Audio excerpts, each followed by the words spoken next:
Got horse questions? We've got answers for you on Holistic Horseworks Live. Why does my horse keep coming up lame? Why don't these hooves ever stay even? Why does my horse bite when being saddled? My horse has been on injections, chiropractic, and acupuncture for years. Why isn't anything working? Every show, we work with real horse owners on their real horse problems. Watch as we identify what's really going on with these horses, and you'll walk away knowing exactly what to do with your horse. Join us for Holistic Horseworks Live on the first Wednesday of every month at 1 p.m. Pacific, 4 p.m. Eastern. Register now. It's free to attend. HolisticHorseworks.com/live. So we're going to be starting with Lynn and Kate today with their gaited little mare.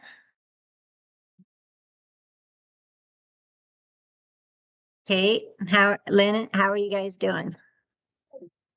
Doing great. Thank you. Awesome. Remind me how old she is? She's going to be 27. 27, young, and you're still riding her, right? Yeah. And she still loves going out. Oh, yeah. She's a very forward horse. That's good. And she's gaited, right?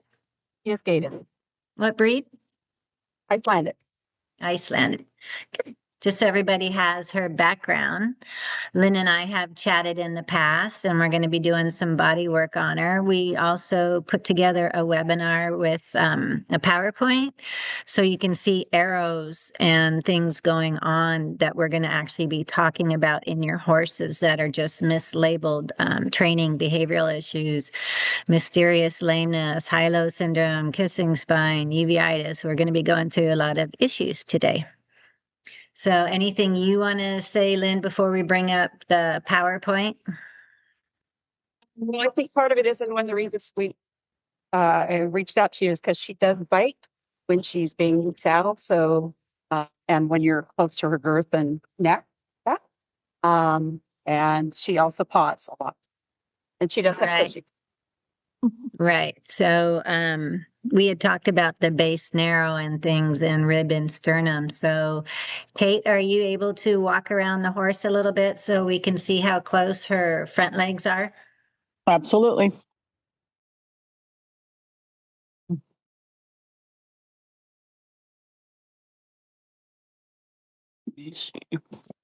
She's actually standing pretty good today, but when I had Lynn feel between her front legs, the sternum and the pectoral, she's a little bit reactive down in there.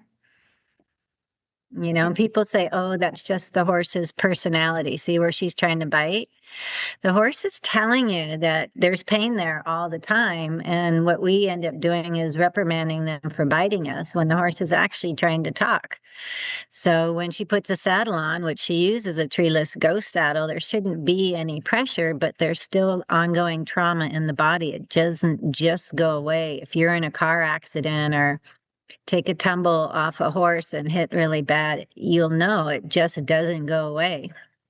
So sometime in the past, this sweet mare had taken some kind of trauma or impact to her chest, tweaking her sternum and pectoral muscles. And until that's actually addressed, 20 some years later, she's still going to let you know that it's uncomfortable in there.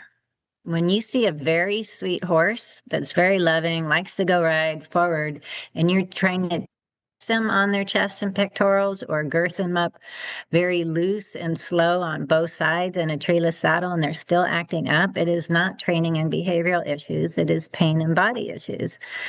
This is not a massage. This is not a PMF or a Beamer blanket fix. This is a deep core issue that needs to be addressed if you want a happy horse. That's going to give her hoof issues because how the chest muscles work is how the front feet are going to land. So the pawing, those are all things that something is not happy in my shoulders and front end. And in the PowerPoint presentation, I'm going to have some arrows and stuff for you. And Kate, do you remember when you took the camera and we went up on top of her hip and you pushed there and the whole back went into spasm? Yes. Can you do that again for us, please? So this pony is presenting as butt high or croup high when she's not. So Kate's putting her hand, so don't push in yet, on the top of the ilium hip bone. And on this little horse, it's tipped up on both sides. And that's what gives the butt high. So she's just going to push down into those muscles with her fingertips, right on top of that bone, a little closer down to the bone, Kate, right there. Push down, and then you're going to need to show them how the whole lower back goes into spasm with the camera. So when she pushes there, can you move the camera up closer to the lower back area behind the saddle?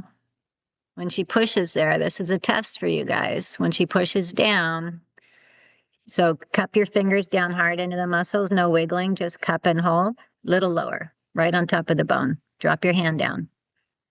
Drop I'm your on hand the bone. Okay. I'm on the bone. Yeah. So push down into it, just push and hold.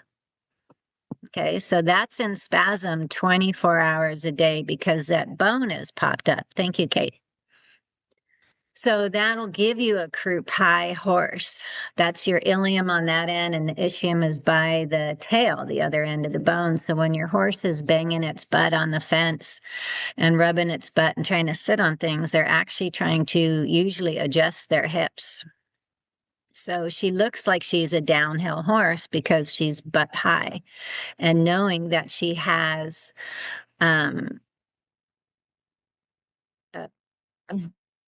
issues in the front end. Sorry? A lot of people didn't see what she was just doing with the hind end because the camera was on you and not the horse. So I need to pin the camera on Kate, which I think I just did. Can everyone see?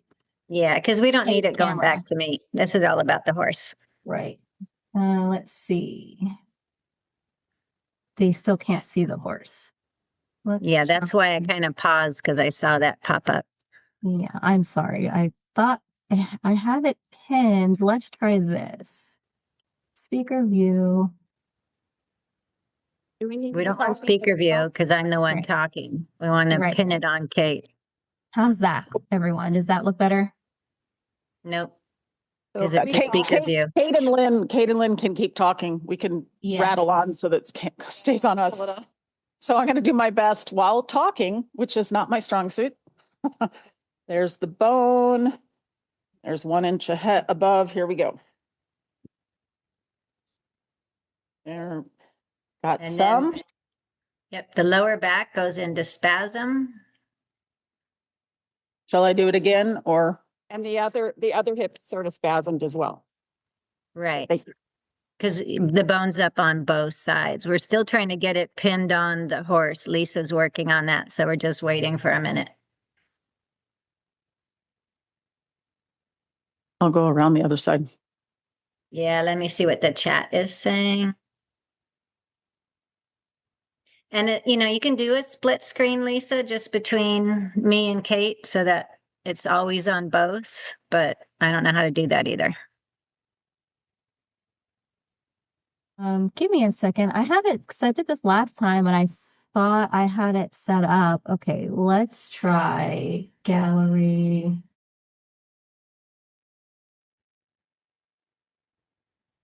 Attendees view. And we'll spotlight for everyone. There we go. That's what I wanted. I wanted more than a pin. So back from here, you can see how the hip looks high, just above the colic of the hair. So please let us know if this is working for you guys. And Kate's going to go back in and push with her right hand, and maybe the camera can be in her left hand. So you find the bone, it's a little bit lower. You got to find that curve of the bone. I'm on bone. I'm on bone there. Should I go lower or should I? Nope, right there. And then, nope, right there, the muscles on top. Curl your fingers and push down.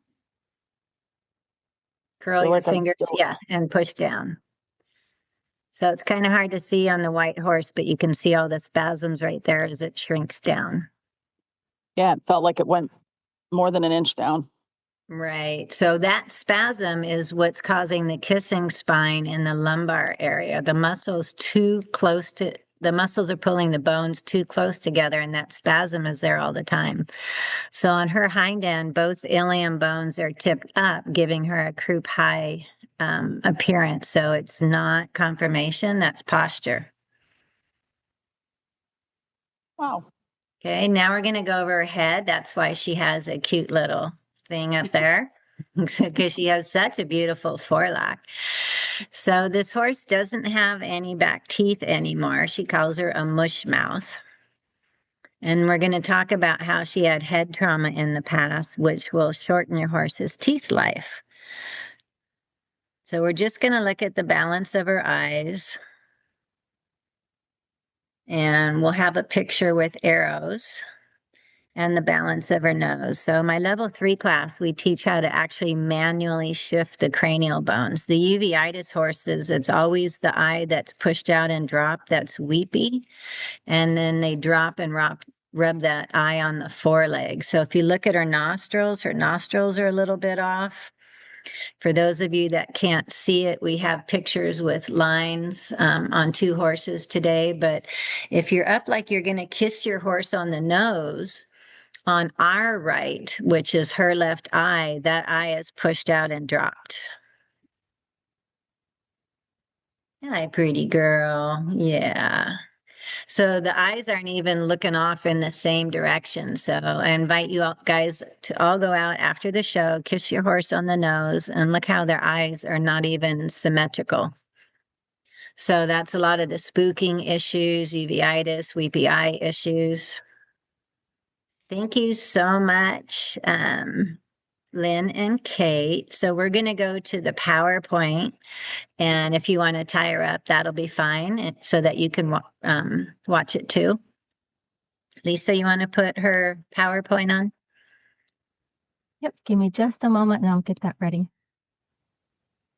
Okay, so this is a good time if anybody asks questions. Lisa has to read them out to me because I'm not that great of a multitasker.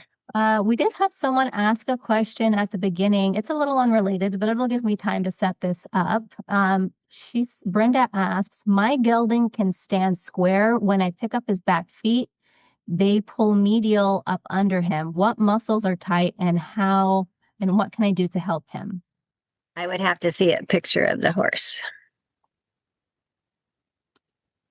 We're going to be looking at the hind hooves and the front hooves, and then I'm going to be explaining what the balance of the hoof means. So my email address is april@holistichorseworks.com. If you want to ask any personal questions about your horses after the show. I also do long distance readings. I have a home study program that teaches you how to do all the body work that comes with the long distance reading. It's an 8-page report on your horse on what's going on. Thank you, Lisa. Okay. Are you seeing the full slide, or are you seeing, like, I have a presenter view and then I have an audience view? Are you seeing the audience view? No. You're seeing the presenter view? Yes. Let's see what I can do to change that. The main screen is small and you can see all the other ones on the side. Okay. There we go. Awesome. So my program is all about teaching you how to notice all these little things and what you can do about it that is even easier than the Masterson method or massaging your horse. So we're going to jump right into the next slide.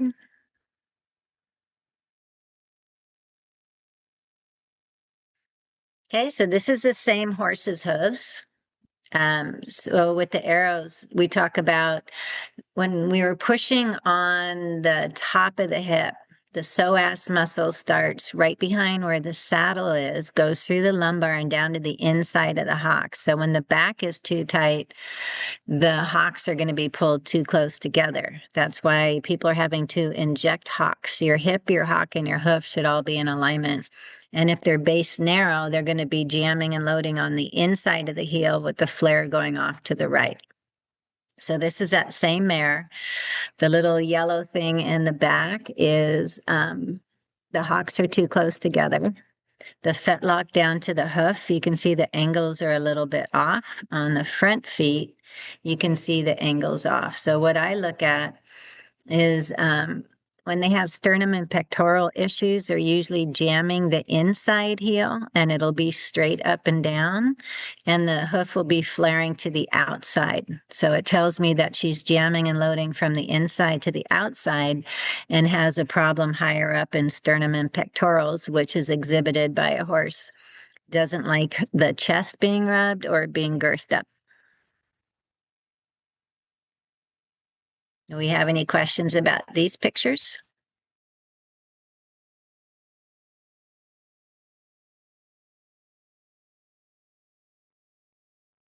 Nope. What is girthed up? When you're putting the horse on the saddle and you're tightening the girth? And the horse is uncomfortable, shaking its back, pinning its ears, snapping at you. This owner has a treeless saddle, so it's not like the saddle's not fitting. It's as comfortable as wearing, you know, a nice loose sports bra. So why is the horse still uncomfortable when pressure is applied to the sternum?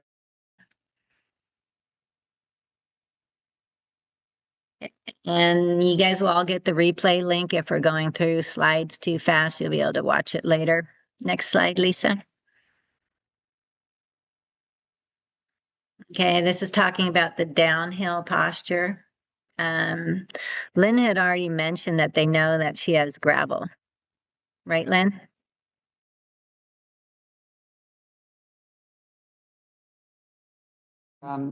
Intestines. She has gravel in her intestines. Right. So whenever I look at a horse, if you're doing my daily horse yoga, a 25, 30-year-old horse will still have a nice top line. The first rib misalignment and everything starts everything. So, but the low hanging belly tells me that there's something heavy and, you know, inorganic in there, sand or rock. So he had talked about when you do my daily horse yoga of belly lift and buttocks to combine that, which lifts large and small intestine, and she can start passing that better. She's on wet mash anyway with no back teeth, so she's already getting psyllium and some other things to help move that out. Some horses, you know, eat off the ground, pick it up. It's in hay cubes, it's in pellets. There's, if you soak some of your hay pellets, there's actually, you know, sand that'll go to the bottom. So, you know, cubed feed and pelleted feed can still have sand and gravel in it. I've had hay that I've broken apart and there's dirt clumps in it going, wow. And what that is on the first cutting, there's gopher holes in the hay. And if they're cutting it, you know, low and close to the ground, the dirt clumps from the gopher holes. Anyway, moving on. This horse has first rib misalignment both sides. So that kind of shortens the neck. The neck muscles, the rhomboid and the trapezius, where I have the oval circle, they're working over hard to try and pick up and bring the shoulder forward. So overworked muscles are going to shorten. So it gives her the appearance of a really short neck. It's really thick and muscled right there before the scapula. My level 1 home study teaches you how to release the first rib misalignment. Most body workers say it's too deep. They don't know how to get it. You tell them about it and they're just like, you know, can't do it. My front leg circles from the horse yoga does ribs like 2 through 5. And then we do belly lifts for the rest of the ribs, which releases a spine. And we do tail pull and buttock, which helps free up the hind end, and a carrot stretch of the nose back to the stifle helps to open all the cervical vertebra. And it's 5 easy stretches you should do a day with my program. So she can't move either shoulder correctly. We talked about the inside crushed heels and being a little bit, you know, girthy and doesn't like her chest being touched. We had Kate put her hand on top of the hip bone where she's high. That ilium bone is actually tipped up, irritating the psoas muscles. So the lower back is always in spasm. And that is going to create the hocks being too close together, heel on the hind legs as well. So if they do my bodywork program in the daily yoga, the withers and the croup will be the same height. And then you don't have the problem of the saddle sliding forward and the girth going up behind the elbows.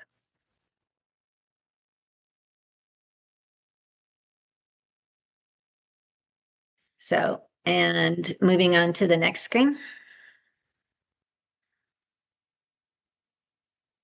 Okay, so this is a hind foot, and the owner, Lynn, had mentioned, I think left stifle was having some issues. Your hip, your hock, your fetlock, and your hoof should all be in alignment. If they're too close together in the hind end, then the joints are not loading correctly. And the stifle is just a knee. In the UK, they just say it's, the knee. So that angle and the fetlock and the excess calcification and the hoof going off is always going to be stressing that left hind stifle. So, but I like to chase it back. Is the left hind throwing stress to the right front, or is the right front throwing stress to the left hind? Because horses work a diagonal. And when I was doing 50-mile endurance rides and the vets would say grade 1 or grade 2 lame, where is it? What do I do? What do you do for this? Oh, I don't know. Just give it bute and time off and hope it gets better, or give me $600. I can nerve block it and tell you what it isn't. So none of those answers were good enough for me. So I just kept taking courses. And $19,000 later, I just blend it all into my program of where everything starts. Don't just keep cutting and shaping the hoof. You need to go up deeper into the groin and hind end and see what's actually going on up there, that this leg wants to land like that. Okay, and you'll see how she stands out there in the snow, butt high and, really tight in the hind end. And that all comes from that lower back area, that ilium tipped up.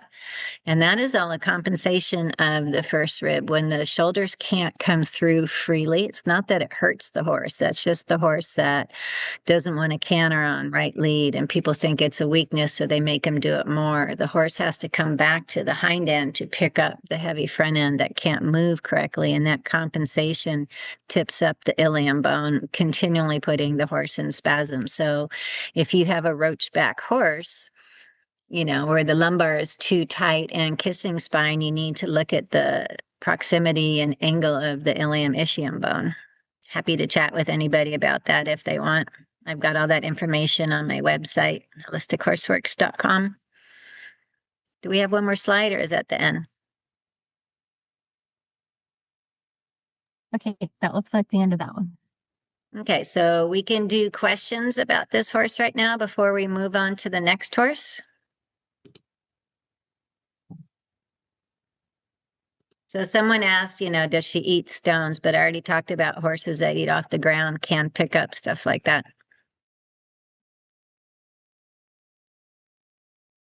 Everything's the same with mules. They have the same skeleton. So dogs and people, if we get on all fours, it's the same skeleton. The, Arabians have a less rib and a shorter lumbar. That's why they can carry more weight over a longer distance, and the tail's in the air because of the shorter spine. But I've worked on a lot of mules. They're very happy with this work. And they remember if you do it wrong. Any other questions about this horse?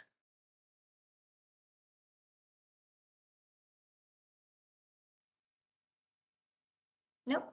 Okay. Thank you, Lynn and Kate. You want to hang around and watch the rest of the show? Thank you for joining us for Holistic Horseworks Live. We hope you'll join us for the next show scheduled for the first Wednesday of every month at 1 p.m. Pacific, 4 p.m. Eastern. Now we have some amazing horse care resources for you. First up, our free Horse 101 ebook. Everything you wish you had known before you got your first horse, and many aha moments for experienced horse owners. Available at horseacademy101.com. Next, to get 24/7 horse care help, right in your pocket, download the Holistic Horseworks Remedies app. Available on Google Play and the App Store. You'll have access to comprehensive guides and solutions for a wide range of equine health challenges, right there at the barn, on the trail, or whenever you need it most. Want to learn how to read horses just like April? Check out this #1 bestseller in horse care on Amazon, What I See When I See a Horse, a book about learning to see beyond the surface of a horse. This book will forever change how you perceive and care for horses. And if you're ready to dive deeper, we've got 2 paths for you. Holistic Horseworks online courses let you learn how to help your horse yourself at home. And they include bonus offers like a free equine distance reading and a 30-minute consultation with April Love, very much like what you just saw today. Or, if you want the best Holistic Horseworks experience, join us at one of our hands-on clinics. We have clinics all over the world where you'll get real hands-on experience with real horses. And finally, here's a special offer just for joining us today. Use coupon code LIVE75, LIVE75 to get $75 off our Level 1 Equine Musculoskeletal Unwinding online course. Visit HolisticHorseWorks.com to redeem this offer. If you want an even bigger offer, make sure you join us for the next Holistic Horseworks Live, where we share even bigger discounts just for our guests. It's on the first Wednesday of every month at 1 p.m. Pacific, 4 p.m. Eastern. Register for free at HolisticHorseWorks.com/live.